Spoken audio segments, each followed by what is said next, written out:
अब की बार 25,000 के पार सुनने में थोड़ा सा ऑकवर्ड जरूर लगेगा और लगेगा इतने बड़े टारगेट्स आखिर पॉसिबल कैसे हैं। लेकिन मैं दो बड़े रीजंस के साथ आया हूं इस पर्टिकुलर टारगेट को समझाने के लिए। एक, अमेरिका में होते हुए इकोनॉमिकल चेंजेस। जी हाँ, सबकी नजरें, इनफैक्ट पूरे ग्लोबल वर्ल्ड की नजरें अमेरिका पर हैं कि आखिर वो किस तरीके से अपने इंटरेस्ट रेट से निपटने वाला है, उसी पर बात करेंगे। और दूसरा, हमारे इंडिया में इलेक्शंस होने वाले हैं। कहीं ना कहीं इलेक्शन का जो असर है वो मार्केट में देखने को मिलेगा ही। और कुछ पर्टिकुलर सेक्टर्स हैं जो यहां से ऐसा लगता है कि वापसी कर सकते हैं और मार्केट को कहीं ना कहीं हेड कर सकते हैं 25,000 के लेवल्स के लिए।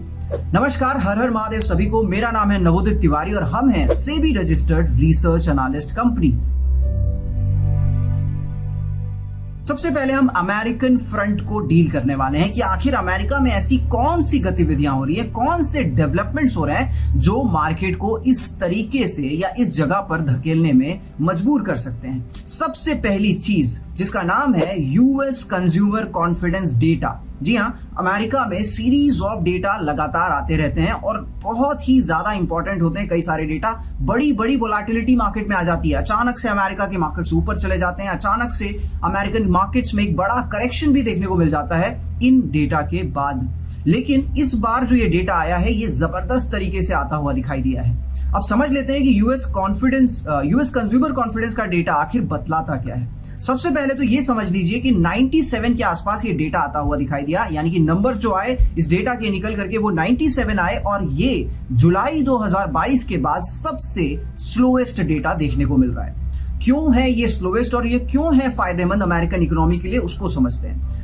सबसे पहले कंज्यूमर कॉन्फिडेंस का डेटा ये बताता है कि आखिर वहां के आम कंज्यूमर का कॉन्फिडेंस कितना है, यानी कि क्या वो बड़े बड़े वेकेशंस प्लान कर रहे हैं, क्या उन्हें अपने जॉब को लेकर के इनसिक्योरिटी है, उनकी स्पेंडिंग कैसी चल रही है। इस सब का एक तरह से एक संक्षिप्त और समराइज करके जो डेटा निकलता है वो है US consumer confidence data.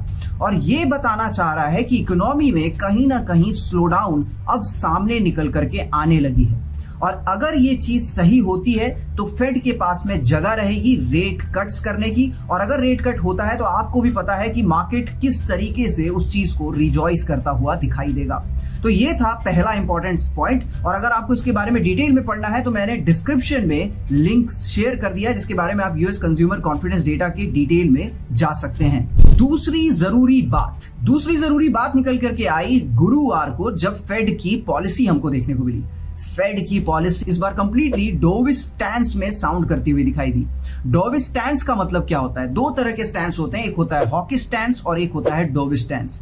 Hawkish stance का मतलब जहां पर पे जो फेड के हेड होते हैं, जैसे हमारे यहाँ पर पे शशिकांता दास जी हैं, वो कहीं ना कहीं तैयारी रख रहे हैं या बता रहे हैं कि हम आने वाले समय में रेट हाइक कर सकते हैं क्योंकि चीजें उसी तरफ में ज्यादा फेवरेबल दिखाई पड़ती हैं। तो ये एक तरह का हॉकिश कमेंट्री हो जाती है और मार्केट इसको बिल्कुल पसंद नहीं करता क्योंकि रेट का बढ़ना, इंटरेस्ट का बढ़ना इकोनॉमी में सारी कंपनियों के लिए तकलीफदायक हो जाता है क्योंकि बोरोविंग महंगी होती है और फिर कंपनियों के ग्रोथ कहीं ना कहीं स्लो होने लगते हैं, खास करके उन कंपनियों के लिए जो बहुत ज्यादा डेट पर निर्भर है, यानी कि ग्रोथ स्टॉक्स। तो सबसे पहली चीज हॉकिश कमेंट्री, जहां पर पे रेट कट्स की बात ना होकर के रेट हाइक्स की बात होती है, वहीं पर पे डॉविश कमेंट्री जहां पर पे चीजें फेवरेबल होती हुई दिखाई देती हैं और कहीं ना कहीं जो हेड ऑफ द फेड होते हैं या उस पॉलिसी मीट के जो हेड होते हैं वो आपको ये बताना चाहते हैं कि हम तैयार हो रहे हैं धीरे धीरे रेट कट्स के लिए। और मार्केट इस चीज को बहुत जल्दी भांपता है और उसके बाद में उस पर रिएक्ट करने की कोशिश भी करता है। और थर्सडे को जो फेड की पॉलिसी का डेटा आया वो कहीं ना कहीं डोविश साउंड करता हुआ दिखाई दिया, भले ही उसमें कोई भी रेट चेंज होता हुआ नहीं दिखाई दिया। तो वो एक और अच्छी बात रही जहां पर मार्केट फेवरेबल दिखाई दिया, आपको थर्सडे को मार्केट चलता हुआ दिखाई दिया। और यूएस कंज्यूमर कॉन्फिडेंस के डेटा के बाद शानदार तेजी नैस्डैक, डाउ और एसएनपी में आपको आते हुए दिखाई दिए। तो ये दो बड़े कारण जो मुझे अमेरिका में दिखाई देते हैं, जहां से इकोनॉमी में अब रेट हाइक की संभावना कम हो गई है क्योंकि फेड की जो आखिरी मीट हुई इसमें सीधे तरीके से फेड के जो हेड हैं उन्होंने, पॉवेल साहब ने सीधे तरीके से बताया कि हम यहां से रेट हाइक बिल्कुल भी नहीं करने वाले। और ये बहुत अच्छी बात निकल करके आई। तो दो बड़े इकोनॉमिक इंडिकेटर्स, एक तो फेड की पॉलिसी का हो जाना जहां पर भी बहुत कुछ होता हुआ नहीं दिखाई दिया, और रेट कट की बात भले ज्यादा जोरों शोरों से नहीं हुई, लेकिन रेट हाइक्स क्लियरली अब यहां से नहीं होता हुआ दिखाई देगा। दूसरी जो चीज अच्छी लगी वो थी यूएस कंज्यूमर कॉन्फिडेंस का डेटा, और इन दोनों ही चीजों से समझ में आ रहा है कि अमेरिकन इकोनॉमी अब जिस चीज को चाहती है वो होता हुआ दिखाई दे रहा है, यानी कि slow down in the economy, जो कहीं ना कहीं जगह बनाएगा रेट कट्स के लिए। अब रेट कट से जो सबसे बड़ा इंडेक्स है जिसको फायदा मिलता है वो है नेस्डैक। क्यों नेस्डैक? क्योंकि नेस्डैक के अंदर में ज्यादा कंपनियां ग्रोथ ओरिएंटेड कंपनीज हैं। कभी भी अगर इकोनॉमी में इंटरेस्ट रेट बढ़ा हुआ रहता है तो अगर कोई कंपनी सेफ होती है तो वो होती है वैल्यू स्टॉक, बड़ी कंपनियां जिनमें कोई प्रोजेक्शन जो होता है, बहुत बड़े प्रोजेक्शंस नहीं करते कि हम डबल हो जाएंगे, ट्रिपल हो जाएंगे, और उन्हें बहुत ज्यादा डेट की आवश्यकता नहीं पड़ती, बहुत कंटेन्ड काम होता है, ऑलरेडी अपने थ्रेशोल्ड पर चल रही होती हैं कंपनियां। तो नए प्रोजेक्शंस नहीं, नया डेट का रिक्वायरमेंट नहीं, नए पैसों का रिक्वायरमेंट नहीं, और जो इकोनॉमी की जो सिनेरियोस चलते रहते हैं उनसे उनको बहुत ज्यादा फर्क नहीं पड़ता। लेकिन जो ग्रोथ स्टॉक्स होते हैं इनको हमेशा इकोनॉमी फ्रेंडली चाहिए, जहां पर पे इंटरेस्ट रेट कंफर्टेबल हो, जहां पर पे महंगाई ज्यादा ना हो, ताकि वो सही दाम पर लेबर भी हायर कर सकें, टेक्नोलॉजी हायर कर सकें, डेट ले सकें और अपनी कंपनी को उन ग्रोथ्स के लिए या जो भी वो प्रोजेक्ट कर रहे हैं उसके लिए तैयार कर सकें। तो सबसे बड़ा जो हिट यहां पर पे देखने को मिलता है वो ग्रोथ ओरिएंटेड कंपनीज में देखने को मिलता है, और अगर रेट कट आता है तो कहीं ना कहीं आपको नेस्डैक चमकता हुआ दिखाई दे सकता है। तो अगर आप अभी देखेंगे, मैं आपको चार्ट पर नेस्डैक का चार्ट शो करने वाला हूं, और देखिए कि नेस्डैक की अगर चार्ट की हम बात करें तो यहां पर मैंने एक बुलिश एबीसीडी पैटर्न का फॉर्मेशन लगाया है जो कि एक हार्मोनिक्स पैटर्न है। और अगर ये चीजें होती है, जिस चीज को मैंने यहां पर पे कंसीडर करने की कोशिश करी है, तो पहला टारगेट जो आपको देखने को मिल सकता है कहीं ना कहीं सितंबर के आसपास में, वो 19,000 का होगा नेस्डैक के साइड से। और अगर हम दूसरे टारगेट्स की बात करते हैं तो कहीं ना कहीं 20,200 तक के टारगेट्स आपको नेस्डैक में देखने को मिल सकते हैं। अब मैं आपको नेस्डैक की कहानी क्यों सुना रहा हूं? क्योंकि नेस्डैक के चलने पर हमारे यहाँ का एक बहुत बड़ा सेक्टर चलना शुरू कर देता है, और उस सेक्टर का नाम है इंडियन आईटी सेक्टर। जी हाँ, निफ्टी आईटी पर आपका फोकस आ जाता है जैसे ही नेस्डैक में बड़ी तेजी देखने को मिलती है। अगर आप दोनों के ग्राफ को कभी कंपेयर करेंगे तो आपको देखने को मिलेगा ये लगभग सिमिलर राइज या फॉल आपको करते हुए दिखाई देते हैं। तो अगर नेस्डैक में यहां से तेजी आती है, यानी कि ग्रोथ स्टॉक्स में तेजी आती है, तो कहीं ना कहीं अच्छे दिन जरूर आते हुए दिखाई देंगे निफ्टी आईटी स्टॉक्स के। और ये मैं बात कर रहा हूं जून, जुलाई, अगस्त के आसपास। और आप देख भी रहे होंगे कि इस बार के खराब रिजल्ट्स के बाद भी इंडियन आईटी स्टॉक्स बहुत ज्यादा नहीं पिट रहे हैं। तो हम अमेरिका से अब धीरे धीरे इंडियन कंटेक्स्ट में बात करना शुरू कर रहे हैं कि आखिर ये 25,000 का लेवल क्यों पॉसिबल है।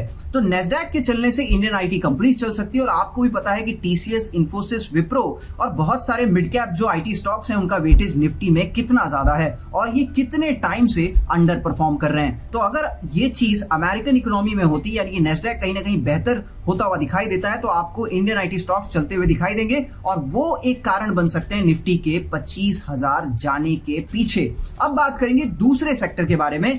इंडियन कंटेक्स्ट में दूसरा सेक्टर जो मुझे बहुत अच्छा लगता है, सबसे पहले तो आप यहां पर पे दूसरे सेक्टर को समझने से पहले आप यहां पर पे इंडेक्स आईटी के चार्ट को भी देख सकते हैं।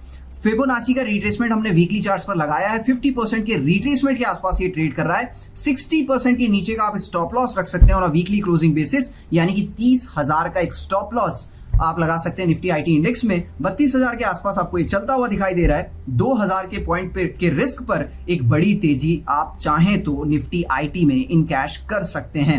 अब बात करेंगे दूसरे सेक्टर के बारे में जो निफ्टी को 25,000 के लिए तैयार करता हुआ दिखाई दे रहा है। अगर मैं बात करूं निफ्टी के चार्ट के बारे में, आपकी स्क्रीन पर देख सकते हैं, आप निफ्टी का चार्ट आ रहा है। मुझे एक बात बताइए, पिछले 6-8 महीनों से ऐसी कौन सी खराब खबर है जिसे हमने सुना नहीं? सेबी की तरफ से बबल की बात, सेबी की तरफ से म्यूचुअल फंड के स्ट्रेस टेस्ट की बात, चाइना की तरफ का इकोनॉमी स्लो होना, इजराइल ईरान के बीच में कहीं ना कहीं war, Israel Palestine war, Russia Ukraine war, लगातार क्रूड ऑयल के दाम का बढ़ना, बहुत सारी चीजें आप ऑलरेडी इंडियन मार्केट्स को डाइजेस्ट करते हुए देख चुके हो।